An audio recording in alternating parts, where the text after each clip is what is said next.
how are we taking care of data sensitivity and the integrity of the data? Yes. As of yet, we're not doing anything on that scale. It certainly is set up for doing that, certainly would be possible. But you're right, it gets into an issue once the data is put up there.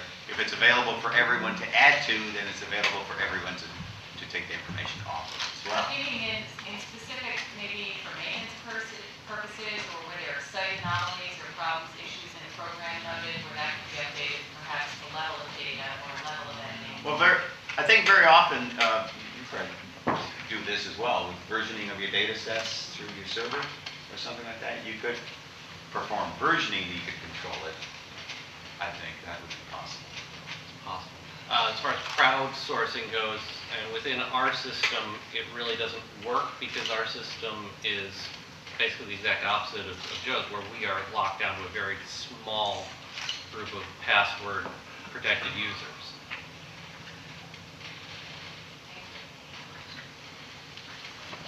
What I was trying to show here is something that we've been developing in collaboration with Census Bureau and the New York Office of Information Technology. It's hard to read this thing, but this was in preparation for the 2020 census, which is a few years away. But the scale, Cheryl Benjamin, Frank Winters, and so on have been out mapping the spot points, if you will, coordinates for every structure around, not all of which are residential, which is of interest to the Census Bureau. So what you're seeing here is her data, yeah, and the Census Bureau feedback of what is a housing unit and so on. So we were showing this to a collaborative audience, those people, the New York Regional Office, Census Bureau in Suitland, Maryland, and so on.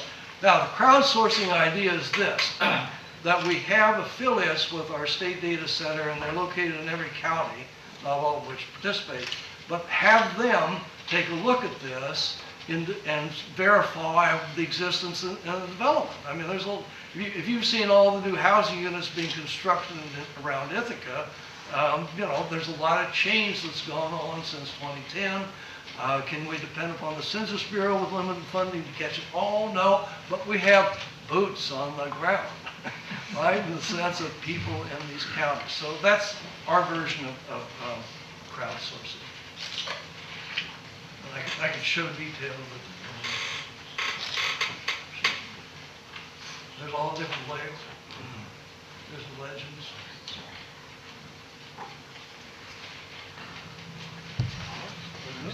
Up at the top. I was wondering if there's a way, this is obviously a good way to make ArcGIS data available to people who aren't expert users, like growers, industry members, but is there a way, if you want to share, if you're trying to advise a large group of people, but each one of them has kind of confidential information, area specific to their factory or farm or something, is there a way to limit who can see specific maps using ArcGIS online? Yes. Yes. 3 yeses. There's essentially 3 levels. The individual can decide to share it with the group or the organization in the group. It can go just to a group, or you can share it to everyone, the organization. And then you can also share it to the public, but that has to go through an administrative approval. Right? The controls are very simple. It's very intuitive to do that.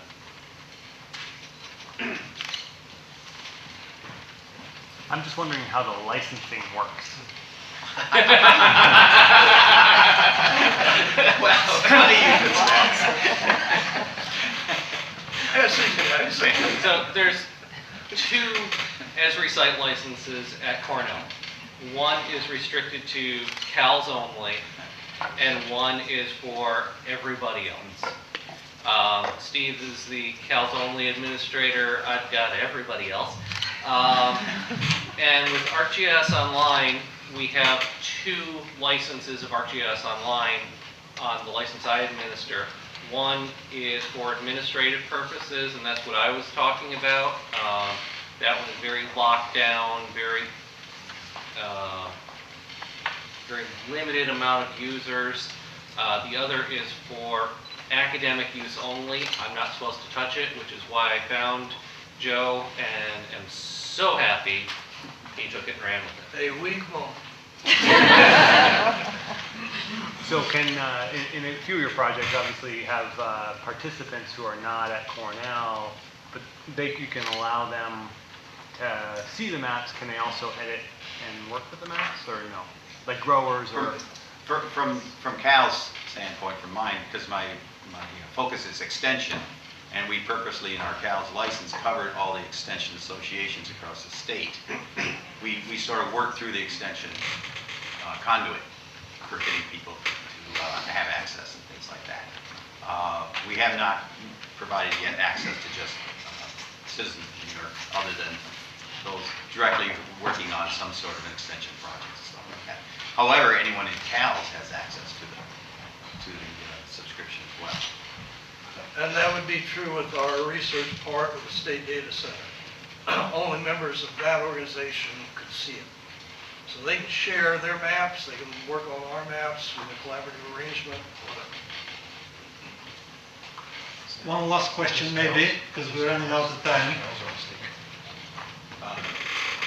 For ours, it's CALS. All the state colleges have access. So I'm curious about using this, the funds available for classroom use. My class has 38 students in it. It seems like you fill up the 500 pretty quick. Do people get kicked out when they get out of a class, or are people in there permanently once you add them? Is a class one person, or is it, you know, in my case, 38 of the 500? You answer that one. Yeah. Is this live? Yes. We don't know. We're just getting started with this. We've had discussions about how to manage it. We are a little nervous about things. Anyhow, the current arrangement is if you teach a class, you want your class to be a member of this organization. I think the way to handle this, you send us a letter indicating that. We'll ask you for the net IDs of all the students, and we'll work with you in terms of getting David, and get you your anthropology? CRP. CRP, right? That's right. I should know that. There is an issue that we're kind of, this? Anyway, well, one more thing. Yeah, one more thing. Carry So on. what we're thinking is we're going to carry people for a year. So like in my class, what I'm going to do is have them do their final presentations and publish it out to the we'll keep it there in case they want. These are undergrads, primarily some grad students, so they can use data. They can use it for the job interviews. They can show, Yeah, that's great. 30 seconds, so one more question. Well, I just want to throw in, there is an issue that we're kind of struggling with, and that is cost. The subscriptions that we have, well, yours probably and mine, are free as part of a site license issue. But ESRI is pushing things to be more service-oriented, and there are costs associated with each of those credits. And in one day, we ran through all of our credits, so I know how much it costs to renew the credits. But so a simple mistake or an accident or just doing things a little differently than what you perhaps should do, and you can burn through a lot of credits very quickly. So that is an issue we're trying to kind of tackle with, is how do we manage these credits, and if you open it up to everyone, you're essentially making yourself vulnerable to somebody doing something that's running right through. We'd like to thank Steve Franklin.